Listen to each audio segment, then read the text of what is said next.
So I've been telling you for the longest time, the longest time, really since the general election, you have seen the Lib Dems become the stalking tiger of British politics, literally hiding this bright yellow tiger hunting in the undergrowth, stalking around like British politics.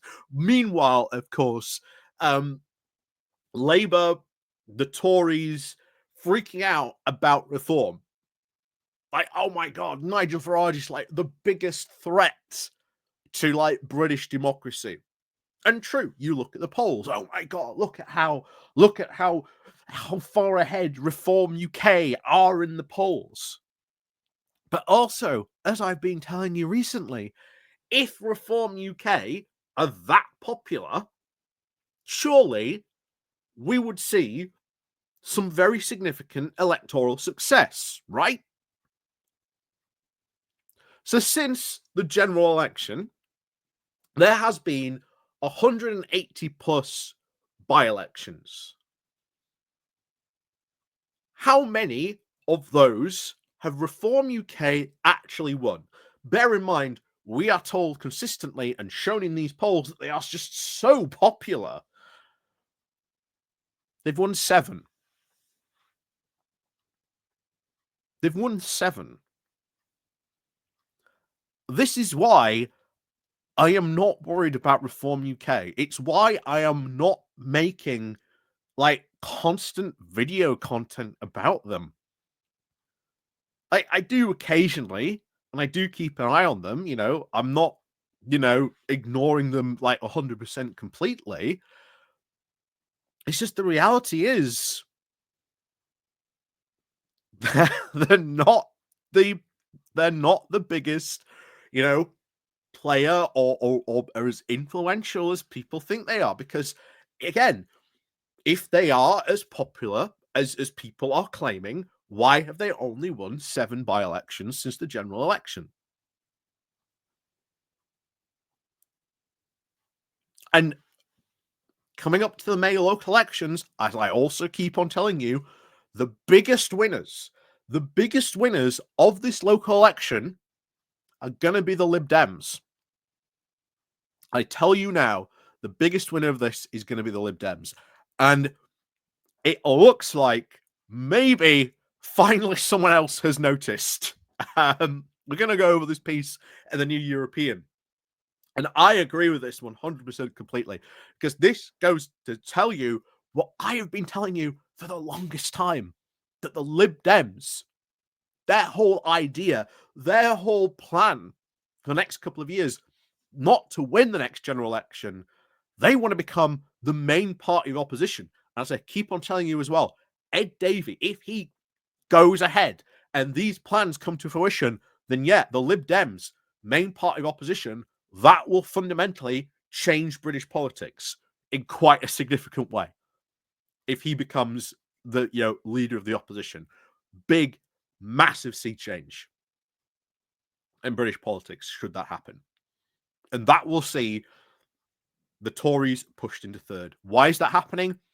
I think it's because, as we've said, there are now 2 parties on the right wing of all our politics. That has never happened really effectively. Even during the UKIP days, it never really happened. But Farage having Reform, placing it as an electoral threat now to the Tories more significantly than UKIP ever did, there's now 2 parties on the right. That 25% of the British public that say they are right wingers now has 2 options. Do you go for Reform? Do you go for the Tories? That has split the votes. You look at a lot of those by-election results. Guess what? You are seeing the result split right into the Tories and the Lib of the Tories and the Reform. Who do you think's going to come out on top in this? It is absolutely the Lib Dems. So, before we do go into this, please do click on the like, the share button, and of course, the Patreon page down below. There's the Buy Me Coffee link where you can buy me coffee. And of course, there's the YouTube thank you button as well. So, let's crack on then into this. from the New European, the title of Under the Radar. The Lib Dems could decide the next election. I think is the case. I do think that's the case very easily. If not, they will be the main party of opposition. Who knows? Maybe we will see a coalition government, but it ain't the coalition that people think it's going to be with, like, you know, the Tories reform. It could very well easily be Lib Dems and Labour.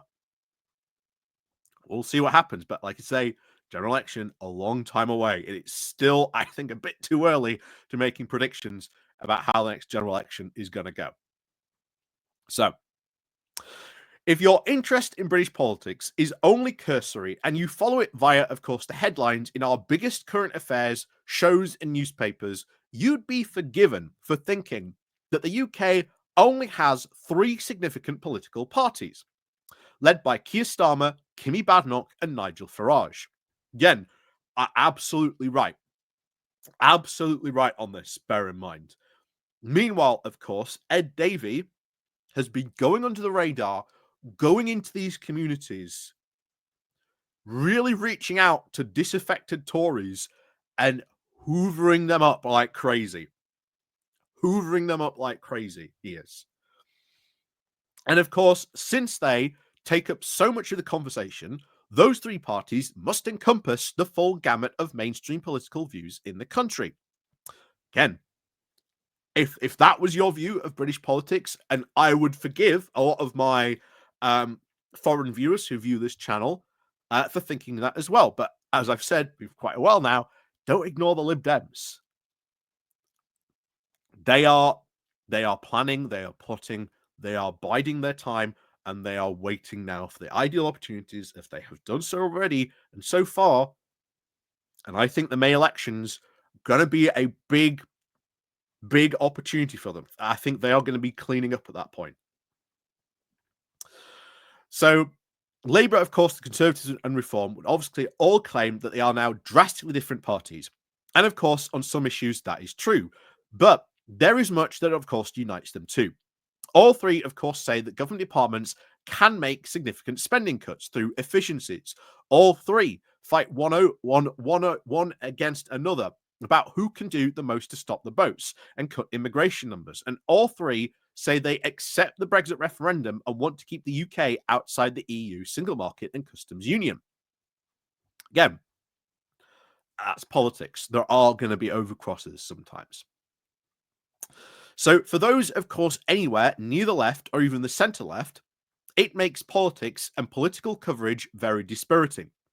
Labour and the Tories are looking over their shoulders now towards reform as their primary political threat.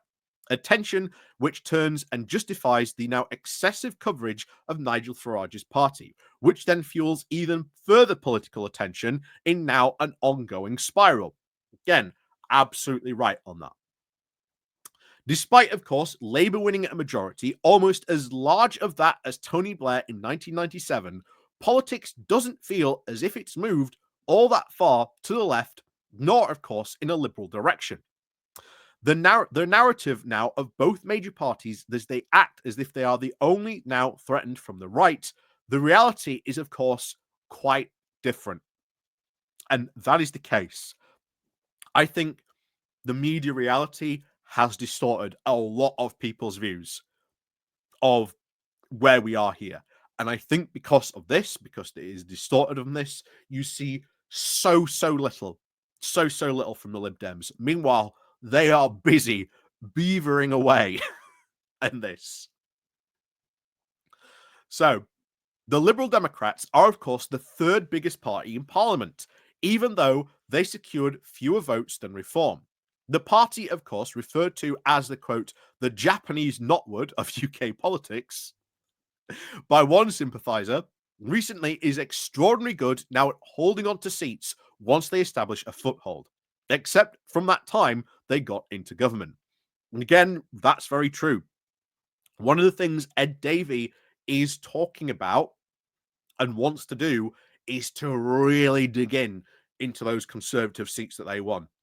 Really dig in. And that is why they are not getting a lot of national attention. Local attention, absolutely, they are getting it. but not nationally at the moment. They are focusing on really foundationally building into those seats that they want. So Ed Davey, of course, does have a regular platform at PMQs, a rejuvenated, of course, public image, thanks to his now outward bound PR stunts, and of course his genuine campaigning on caring and carers issues. He benefits, of course, from the fact that his time as a cabinet minister in the coalition government has now faded from voters' memories. The difficulty for Davey is, of course, how to use this. His now very impressive gains in his party has made under, of course, his leadership to now achieve much more. And that is true. He made massive gains, but what do you do with it? And this is what I'm trying to keep an eye on as well. What is Ed Davey and the Liberal Democrats actually going to do? Ed Davey came out of the conference and said, our plan is not to win the next election, but is to become the main party of opposition and to build on that. That is, I think, very ambitious. I think in this period right now, it is very doable indeed. But it's how do they achieve that? And what do they do to get to that point? So the Liberal Democrats obviously went from 8 seats to 72 in the recent election, winning almost every target seat. And again, that was very good because that's incredible effort to go, we're going to target all these seats and win most of them. That's pretty impressive. But when the government's majority is, of course, north of 150, 72 seats will gain you no actual leverage. But because the Lib Dems won pretty much every target seat that they had, they are just left with very little to aim, of course, in the near future. They are, of course, in second place in just 27 other seats, and the UK's 650 Westminster seats. Reform, by contrast, is 98, while the Tories are second in 293. But remember, guys, Reform's going to win the next general election. Yeah, I still don't understand why people panic so much about Reform when you look at the reality and you look at the numbers. I think, there's too many Chicken Littles maybe running around panicking that the sky is falling. Anyway, back to this. Another, of course, big parliamentary breakthrough is, of course, unlikely. Though in some seats, Davey's party could actually sneak through the middle as other parties now fight for the anti-immigration and anti-EU vote. Davey's difficulties do also now come from predictability. If the leader of the Liberal Democrats says something pro-EU, it is neither surprising nor particularly newsworthy. It also doesn't attract much coverage. Again, very true. In recent days, he has come out very strongly for rejoining the customs union and against Elon Musk, who responded by calling him a snivelling moron. But outside of The Guardian and, of course, the Today programme, Musk fanboys on X, a few have, of course, noticed. So the Conservatives, in reality, and I do believe that should be added to this, the Conservatives should be now generally gunning for the Lib Dems. And I don't understand why they are not. I still don't understand why they are not panicking as much as they do over Reform. When I keep on saying it every time we cover this, every time we look at this Conservative Home stuff, you're like, you lost more seats and more votes to Lib Dems than you did to Reform. Why aren't you even talking about the Lib Dems? But hey, the more that happens, the more they will lose seats and the more voters they will lose. And like I say, the upcoming local elections, we'll see what happens there. But I am predicting, I think the Lib Dems probably going to be the biggest, certainly gains from these, because they're now going to be going after those councils where they won and those in those seats. I think you're going to see pretty significant Lib Dem gains.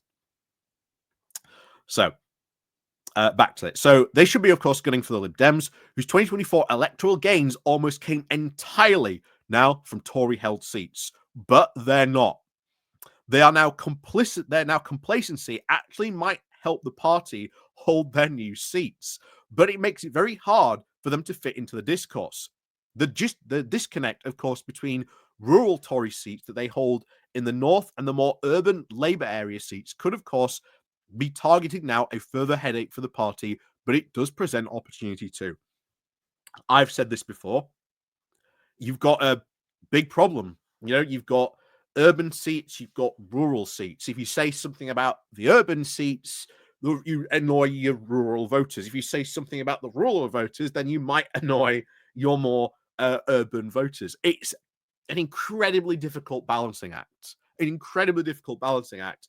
Some people can't really hold it. We saw what happened, of course, with Boris Johnson making promises to the north and, of course, to the south, which again he couldn't keep. Sometimes you've just got to get your heartland and you've just got to, plant your flag while trying to convince everyone else that your ideas are the best for everyone included. Not just your rural and urban voters, but there you go. It is a very difficult thing to do.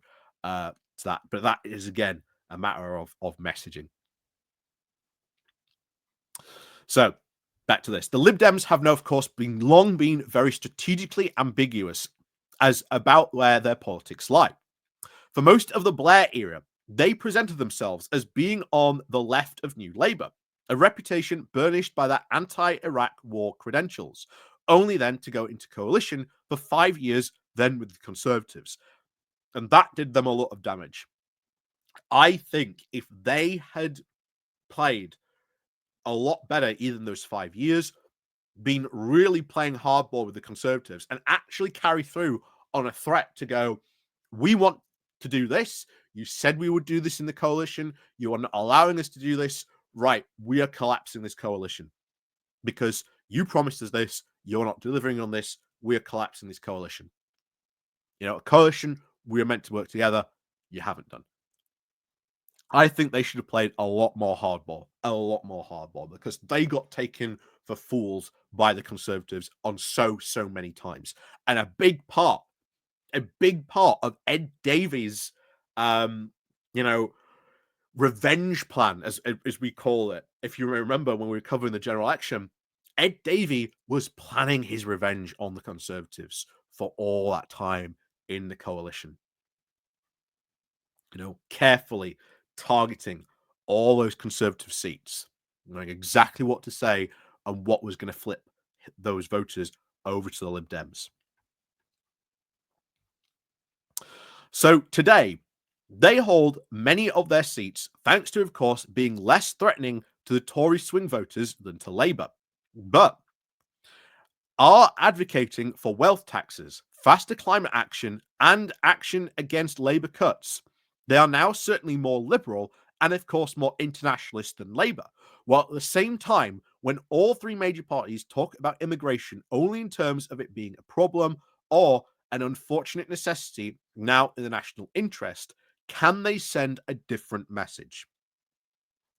And that matters. I think message and what they message the Lib Dems are going to send over the next couple of years will matter. Can it cut through? Can they retain their voters? Can they attract new voters as well? Is going to be very important indeed. So Reform attracted just over 4 million votes in the 2024 general election, but the Liberal Democrats and the Greens between them secured 5.4 million votes, even before Labour entered power, which comes, of course, with the inevitable, of course, disappointments. There were far more voters dissatisfied with the political duopoly from the left or in the Liberal side than the right.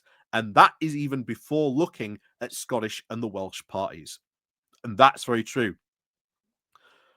Voter dissatisfaction, I think over the next couple of years, probably going to be a big problem. Because I think you've already seen a lot of the media attention.